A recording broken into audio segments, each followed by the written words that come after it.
Well, good morning, everyone. Glad you're here today. I just want to give a shout out to those of you who are watching in Sundance. We are glad that you're here today. You know, every week Pastor Sam comes to staff meeting and he gives us an update on what's happening in Sundance, and he tells us you guys are doing a fantastic job at influencing a lot of people. So we just want to say, yay, God, and keep going. We're praying for you, so keep up the good work. Well, we are in a series called Life Apps. It comes from the book of James, James chapter 1, verse 22, which states, do not merely listen to the word, but do what it says. And I got to tell you, just by talking with some of you guys, I realize that you're catching on. You're really getting this. Last Sunday, I went home after church, and I was kind of tired. So anyway, I ate, and then I decided to practice my ability to do two things at once. I think they call that multitasking. And so what I went and ate, and then I went and turned on the PGA Golf Championships, and I slept at the same time. Now that's multitasking, and it was an awesome experience. Well, anyway, got up from my nap and decided, you know what, I think I'll go for a run. I think I'll go on down to the rec center, kind of hop on the treadmill and kind of do some exercising. And so I headed down there, and as always, as I head down there, I put into my head what I was going to do. You know, I was thinking, you know what, I think I'll just probably punch out about 20 miles today. That ought to be good, maybe 30. And then after that, I think I'll go into the weight room and I'll work on my pecs and my guns here. You know, that's what I'm going to do. And then after that, I'll probably do about 300-400 sit-ups and work on the core. I don't know if you guys do this or not, but I always, when I go work out, I always have this grand plan. You know, just before I get on the treadmill, I start to think, this is how it's going to work. I'm going to run all these miles and maybe put out, you know, more realistically about 8 miles. And I get up on the treadmill and I start to go, and for the first 3 or 4 minutes, I feel fantastic. And then I begin to sweat, and it becomes work, and by the time 2 miles is up, I pretty much am done. I don't know if that works with you, but that's how it works with me. So anyway, I'm going into the rec center, and I see someone who attends our church. And, you know, I want to protect him, so I won't use his real name. I'll make up a name. His name is, John Sheets. Now, there's a name, okay? So anyway, I walk into the rec center, and there John is. He's working out on the elliptical machine. I mean, he is really bringing it. I mean, he's got his head down. He is perspiring. He is working his arms. He's working his legs. He's got the tunes in his ears. He's got them going full blast. I mean, he's bringing it, right? And so he looks up at me, and he sees me, and he recognizes me, and he yells over to me. He says, "No rest here, Pastor." And I suddenly realize that John is working. And so I think, well, that's okay. And so I sit down and I put on my running shoes, and he finishes his workout and comes over. He says, I tell you what, Pastor, I've just got to confess to you something. He says, this workout thing, it really works for me. It really does help me rest and relax, and so I just want to thank you. So you guys are listening, because right there, John applied 2 of the apps. He applied the confession app, and he applied the rest app, so I know you guys are getting it, and I just want to say keep it up. This is a good thing. All right, today's life app is trust. Now, trust, let me kind of draw this out for you, because trust is a relational thing, and we all have relationships. This is you, okay? And this is God, and so we have our relationship with God, and there is a relationship there. But then we also, that's our vertical relationship, but we also have our horizontal relationships as well, okay? If this is you, let's just say on this side is your family, And the closest to you might be your wife and then your kids. And anyway, these are your family members out here. You have those relationships, all right? And then on this other side, you have other people you are close to, maybe your best friend and maybe your co-workers, maybe your people in your small group, maybe you're friends with coaches or with parents of people who have their kids in your sport. And so on this side is your friends, all right? And so these are your relationships, all right? So you've got your vertical relationship with God and you've got your horizontal relationship. Now I want to tell you the bedrock or the bedrock foundation of every relationship is what? It's trust, okay? So this is the foundation and of your relationships. And so you have this foundation of relationships, which is trust, and then you have the value of those relationships looking something like this. All right, I'm not a great artist, but that's kind of the way it works. And so we have these relationships, and the value of these relationships is over here. This is how valuable it is. And of course, this is how deep the trust goes. All right, so you got all that? Good. All right, now, here's what I want you to know. There are two factors that determine the depth of our ability to trust, okay? So there are two factors here that determine our ability to trust down here, and I'm going to split this right down the middle, okay? The first thing that helps us determine our ability to trust, we're going to put this on the right side, is what we see. What we see. And so I'm just going to put what we see over here. It helps determine the depth of our relationship or the depths of our trust, okay? When somebody communicates that they're going to do something and they don't do it, we see that. We experience that. They didn't follow through. They didn't keep their promises. They didn't do what they said they were going to do. So that, in turn, helps us determine the level of trust we're going to have for that person. So what we see. The second factor that's going to help us determine is who we are. Okay, so who we are is the second factor. There you go, who we are. That is the second factor that helps us determine the depth of our relationships. Now, let me help you with this there. Let me explain, because this is a little more difficult than the other one is.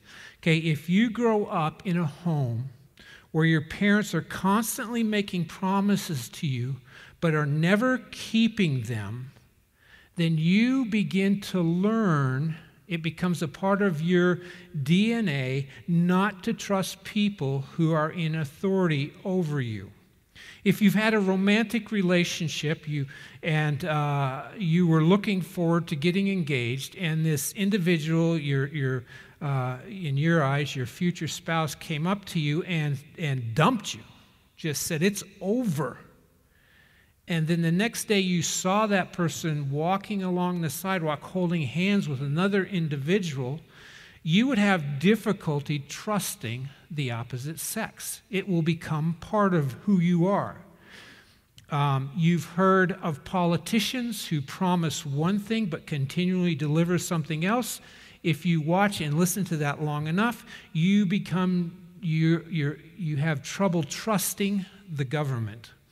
Okay, so that's how it is. It's kind of like when I was in my 8th, 9th, or 7th, 8th grade years in school, I was kind of touring with what sport I would play, and so I decided that I want to try baseball. And so I went out for the team, and I made the team, and I was the first year playing baseball. I didn't play up to then, and so the coach says, well, Bob, we're going to put you at right field. And so I went, and for a while, I practiced at right field. There was another guy there that played right field, but I practiced with him. But I never got to play right field. And so pretty soon the coach says, well, Bob, why don't we try you at first base? Okay, let's try you there because the right fielder is pretty good. And I would like you to play. I want you to play, and I'm going to play you. So I practiced at first base. There was another guy there who's probably better than me, and he ended up playing. But coach says, don't worry, Bob, we're going to play you. And he kept telling me he was going to play me. He even tried me at catcher, and I really come to love that position. But he kept telling me he was going to play me, but he never did. And then I began to learn. Became a part of my belief system that coaches can't be trusted. And that's what I became. So, what you see determines the depth of your trust and who you are, or better yet, what you have become or allowed yourself to become can determine the depth of your level of trust. Now, let me help you understand a natural transition with these two. As you grow, when you're young, this side is dominant, because when you're 3, 4, and 5 years old, all you know is what you see, and you believe what you see, and so this dominates your trust level. If you're in a good family that raises you right, you can learn to trust, so forth and so on. But as you grow older, this side, who you become, tends to take over, or at least it should begin to take over. So who you become will begin to influence your level of trust more than what you see as you grow. Paul talks about this in Ephesians chapter 4:14. It's not up on the screen, but let me give it to you. Here's what it says. It says, then we will no longer be infants. Write that? We will no longer be infants tossed back and forth by the waves and blown here and there by every wind of teaching and by cunningness and craftiness of people in their deceitful scheming. Do you see what Paul is saying there? When we're young, everything we see tends to influence the level of trust. When we get older, the natural transition is of who we are. What we've become begins to take dominance in that area. Now, if this doesn't happen, if we do not allow who we are to be dominant over what we see, we become this potpourri of everything that everybody else wants us to be. And if that happens, we begin to blame others for what we are and our level of trust. Watch how this plays out.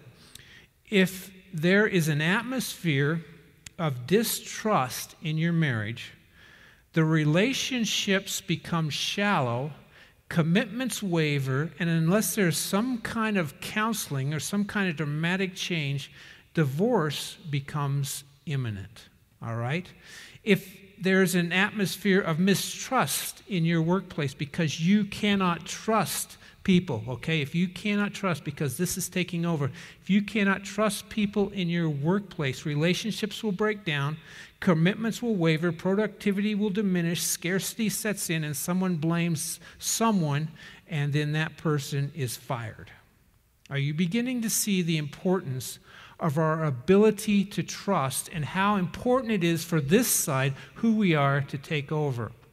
So trust is absolutely valuable. The depth of our ability to trust determines the height or the value of our relationships, all right? So that's right. Now, before I move on, I want to make one more point. You are somewhere on someone else's chart. Maybe you're a spouse, maybe you're a friend, so forth. You're somewhere here as well. All right, so you have the ability to influence someone else's depth of their ability to trust. Do you realize how important that is? When you do what you say you're going to do, you influence someone's ability to go deep with trust. But if you're a kind of person who doesn't do what they say they're going to do, you also influence them, only in a negative way. And then when people watch you, they don't trust you, and their ability to trust becomes more shallow. So it's a pretty important thing for us to understand. Your actions count. What you say should always line up with what you do. It goes without saying that God's plan is that we have deep, meaningful relationships with one another. That's important to God.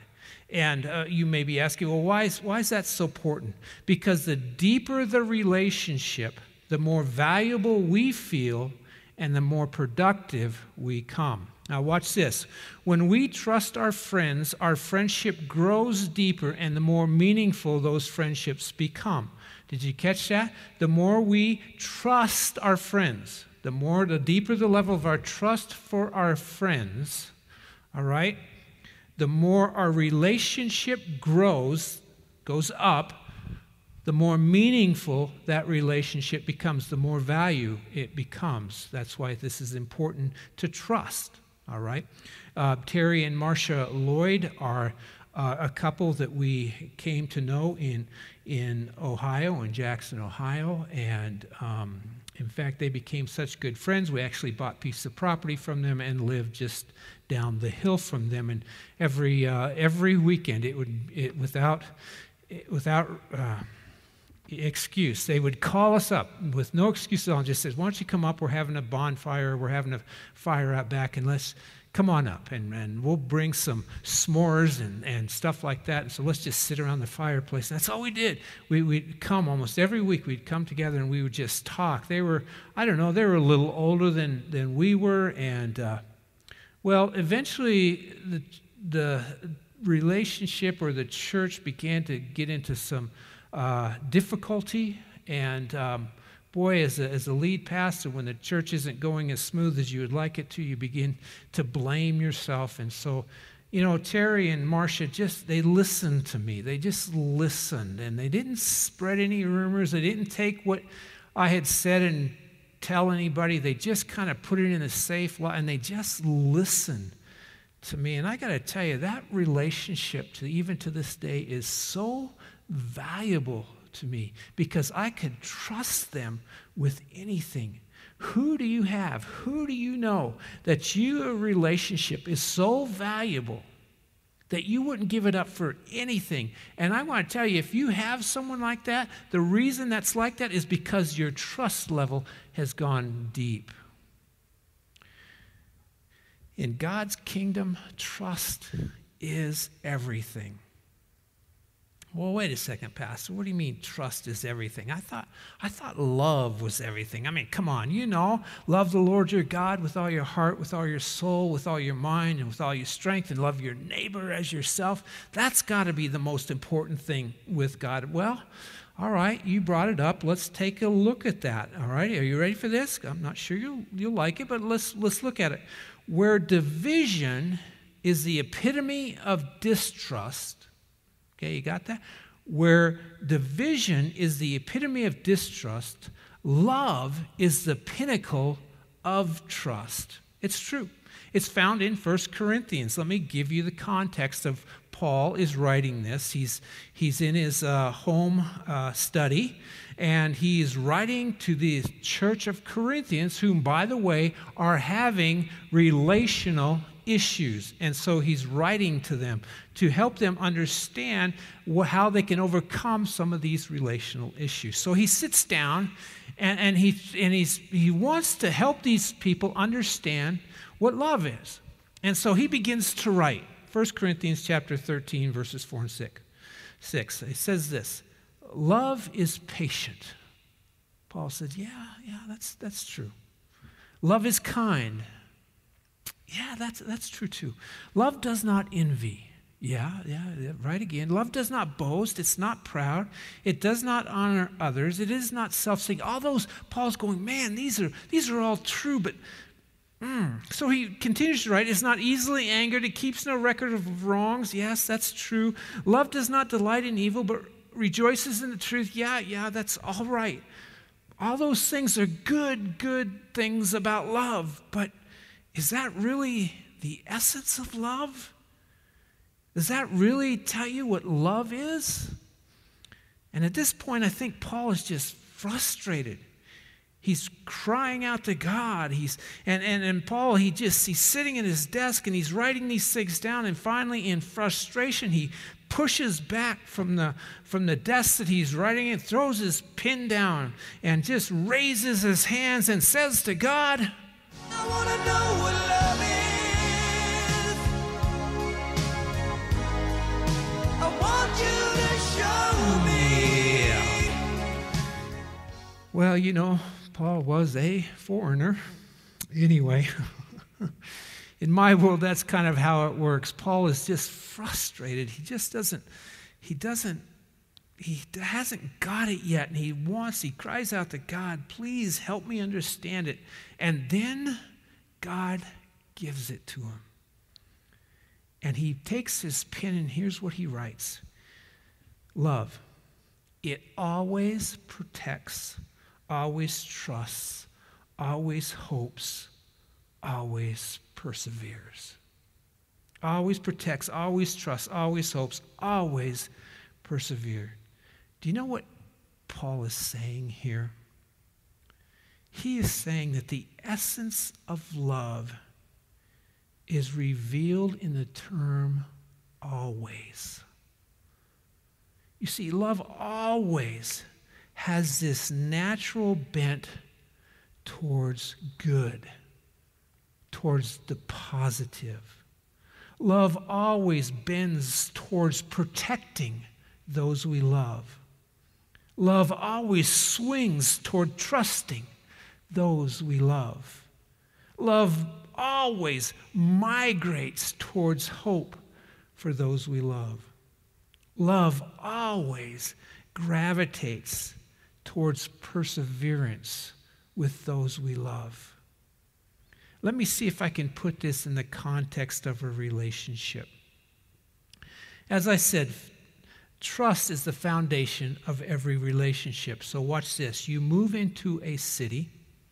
You put your child in Pee Wee football program.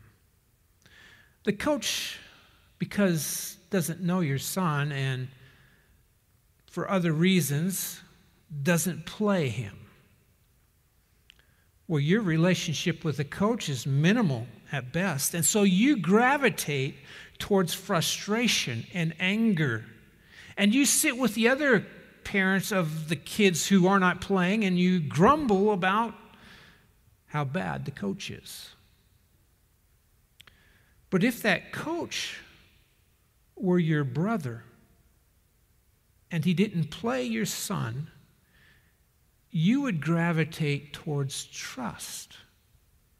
That you trusted your brother knows what he's doing, and there's a reason and an explanation for why he wasn't playing him. What's the difference there? The difference is the fact that you love your brother and you don't necessarily love the coach. And because you don't love the coach, you don't trust the coach, and you begin to say things you shouldn't say and think things you shouldn't think. When my teenager doesn't come home on time, because I love them, I will always trust that they have a valid reason for not being there. Now let's get down and let's get dirty about this thing, okay? Because watch this. When the politician I voted for doesn't vote for the legislation I believe in, love always causes me to persevere through the condemnation of others. Did you catch that? Oh, wait a second. Wait a second. What do you mean? Well, you brought this whole idea of love into this scenario, so let me say this. If you love your neighbor, you will trust your neighbor to do the right thing. And according to the biblical definition of what a neighbor is, it's the person that you despise. And the person that you despise, you're supposed to love. And therefore, if you love that person whom you despise, according to the biblical definition of love, therefore you are obligated to trust him. Are you beginning to catch what Paul is saying? Let me see if I can summarize this in 3 statements, all right? Here's what it is. 3 statements that summarize the essence of love. Love always gives the benefit of the doubt. Love always gives the benefit of the doubt. That's what love does. Love, when there's a dilemma, when there's a discrepancy between what is promised and what actually happened, love gives the person the benefit of the doubt. Number 2, love always looks for the most generous explanation. The most generous explanation. When there's a gap between what is promised and what happens, love looks for an explanation and is generous in that explanation. 3rd, love always trusts over suspicion. Love always trusts over suspicion. I told you last week we believe that you come to hear from God. And these are not easy things to do. I can pretty much tell that this is a difficult thing to deal with. Today is no different. God is asking you, he's stretching you to do things differently than people around you do things. Let's look at the other side of this equation just for a minute. Let's talk about the root of mistrust and where it comes from. Maybe this will help us, okay? I'm going to go back to my drawing board here for a minute, and here's what typically happens, all right?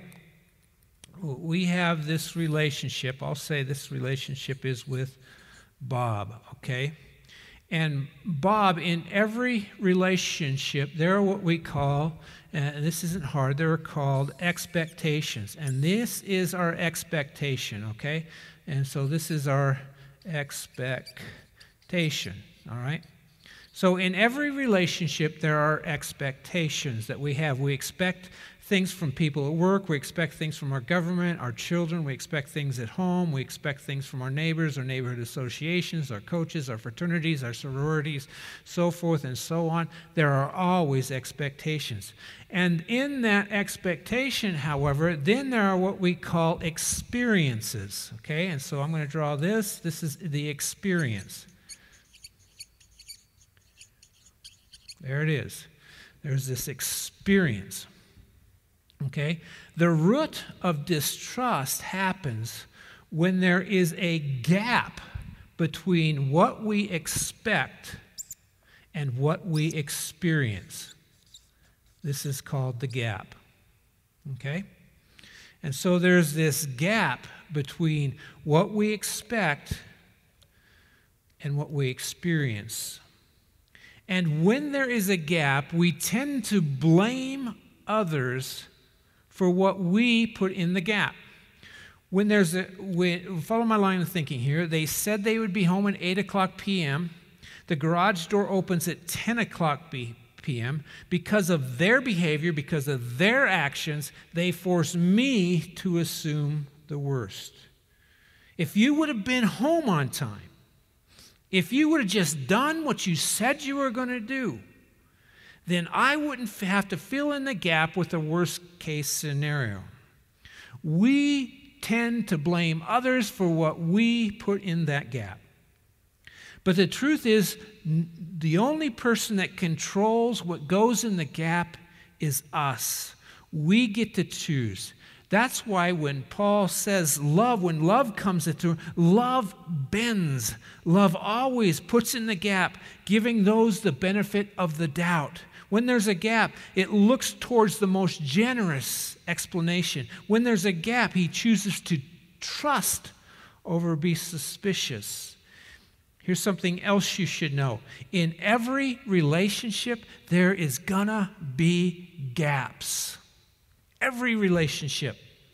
You got kids, you're going to have gaps. You ask them to clean their room, you go down and inspect it, gap. Married, got a budget, going to be gaps, I promise you. Got a boss, gap. Got a coach, gap. Got a congressman, gap. I mean, there's gaps in every relationship, even business relationships. This last week, Julie drove Kelsey down to Oklahoma Wesleyan University and took her to college.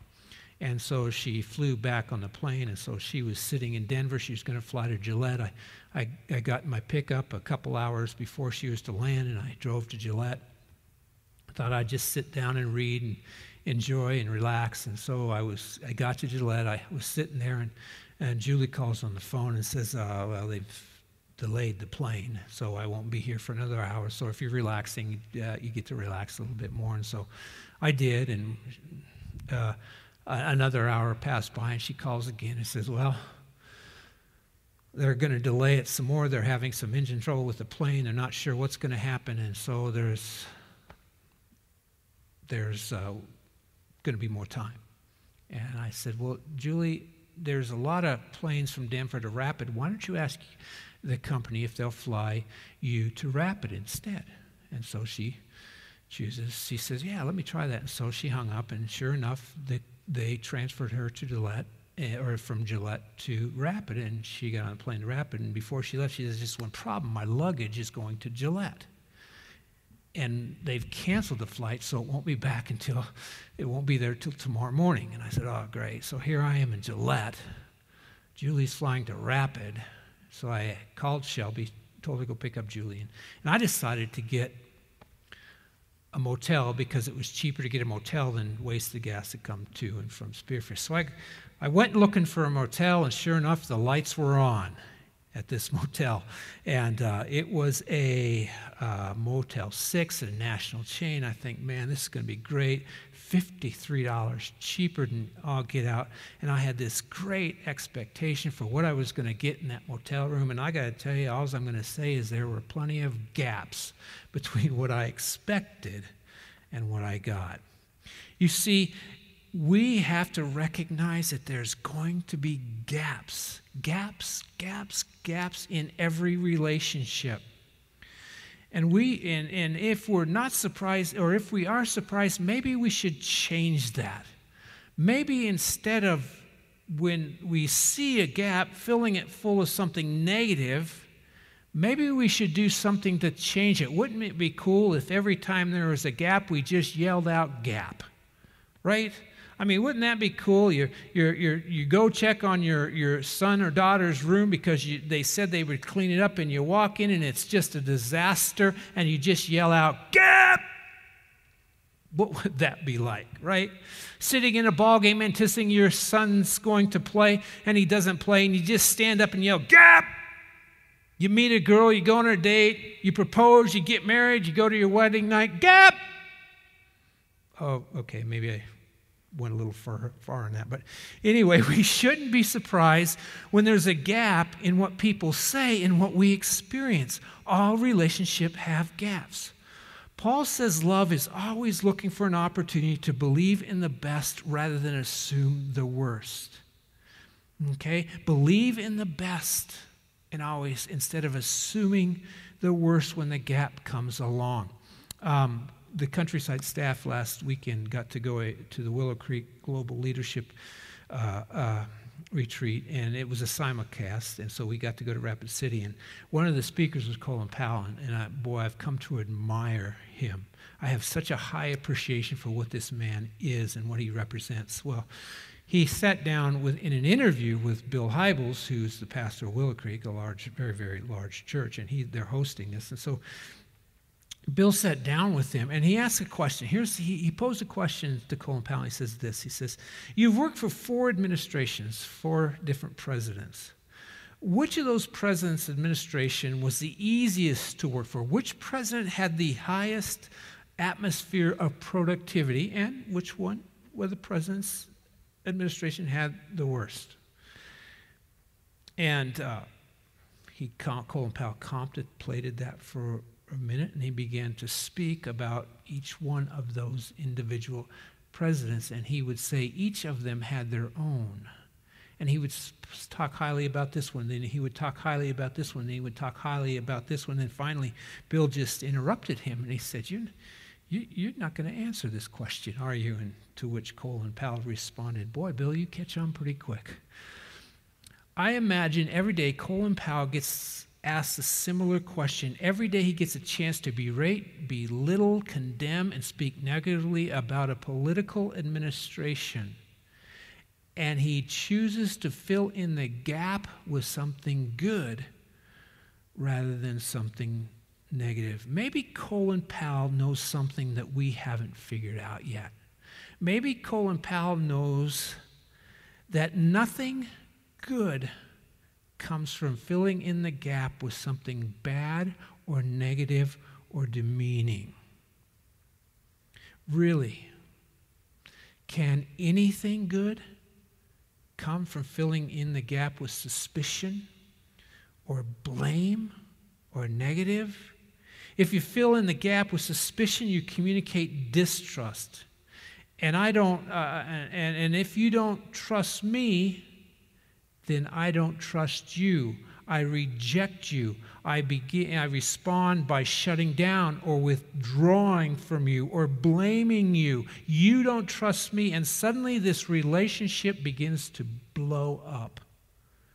What good comes out of filling the gap with something negative? God designed us as acceptance magnets. We migrate towards good. We are driven towards environment and relationships that help us flourish. When we feel love and accepted, that's when we grow. That's when relationships get better. And the minute we communicate with someone or find that someone doesn't trust us, the relationship takes a nosedive, productivity ceases, and our relationship comes to a halt. Yet if we're in an atmosphere where somebody loves and trusts us, instead of shutting down, relationships flourish. It's an extraordinary, powerful thing to communicate trust when there's a gap instead of doubt. Now, I know what you're thinking. You're thinking, well, hey there, Pastor Boy. You don't know my kid, or you don't know my father-in-law, you don't know my coworker. They are constantly making the gap wider and wider and wider. They never say what they're going to do. What do we do with that? Well, I've got an answer, a biblical answer. Not sure you're going to like it, but let me give it to you. When you just can't choose to trust because the gap is too wide, when you just can't choose to trust, the only other biblical option is to confront. If you can't choose to trust, the only other biblical option is to confront. Oh, snap, you say. I'm terrible at confrontation. I'm the worst at it. And if that's the case, if you don't like confrontation, you avoid it like the plague. Good news. I've got some great news for you. First of all, you're in good company because only about 5% of the people like to confront. And those 5 people are just plain sick. All right? Second, if you're bad at it, then most likely you'll be good at it, because the reason you don't want to do it is because you value the relationship and you want to continue the relationship, and therefore you'll be sensitive when you confront. Third, Jesus knows that you're bad at it. And that's why he gave you a step-by-step process in which to confront. Did you hear that? Jesus knows that you're terrible at confronting. That's why he gave you Matthew 18 and Matthew 5, and in those chapters there's a step-by-step process in which you can confront. No other topics does Jesus give us a step-by-step process on how to do things. I wish he would. I wish he would tell us or give us a step-by-step process on how to raise kids. Wouldn't that be nice? Turn to 1 Hezekiah 125, verse 782, and read it. Step by step, how to raise kids. I wish he would give us a step-by-step process on how to deal with coaches who don't play our kids. I wish he would give us a step-by-step process on how to discover our purpose in our life. None of those. The only time God gives us a step-by-step process is when we need to confront.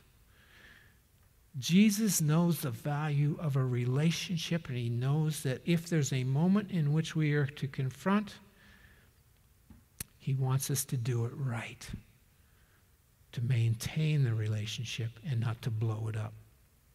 Here's my paraphrase of this direction. The moment there's a gap, have a conversation. Ask for an explanation, and assuming there's a good one, communicate you trust them. I'm not asking you because I don't trust you. I'm just asking because I'm assuming the best, and please, I need you to help me understand. All right, I want to wrap it up. A couple of things here. Number one, I want to give you 5 things to communicate to those you love very quickly. 1, I believe in you. You should be communicating to your friends and your family members that you believe in them to the very nth degree. Number 2, I will defend you. I will defend you. When there is a gap and others are talking badly, I will come to your defense. What a great thing to know that someone has your back. Number 3, I will come to you. If there is something that I have created a gap, I promise I will come to you and explain to you. Number 4, I will tell you ahead of time if I know that there's a gap. And so I will come to you, not only come to you, I will tell you ahead of time what's going to happen, and I will give you a reason to trust me. Number 5, if you choose to confront me because there are gaps in my life, I promise I will tell you the truth. I will tell you the truth. Let me wrap this all up, okay? In every relationship, there are expectations and there are experiences. Oftentimes, most of the time, all the time, there are gaps between what we expect and what we experience. And when there's a gap, and there always will be, choose to apply the Life app. Give the benefit of the doubt. Look for the most generous explanation. Choose to trust over being suspicious. And if worse comes to worse, lovingly confront. Now, James reminds us, and this is not an easy one, but James reminds us, do not merely listen to the word, but be doers of the word as well. Let's pray. Father, thank you for our time together. You're such a great God. You even help us through the most difficult things in our life, especially when it comes to relationships. So I pray now for all of us that when those opportunities to fill in the gaps come, you will remind us of the good that we're supposed to fill it with. You remind us that we're supposed to think positive. You remind us that we're implementing. This is an opportunity to implement trust in someone and to help them to grow and develop. We cannot do this alone. Our human instinct tends to fill it with bad. And we don't want to be like that, Father. We want to be like you are. So help us, Lord, in this process. And we pray this in Jesus' name. Amen.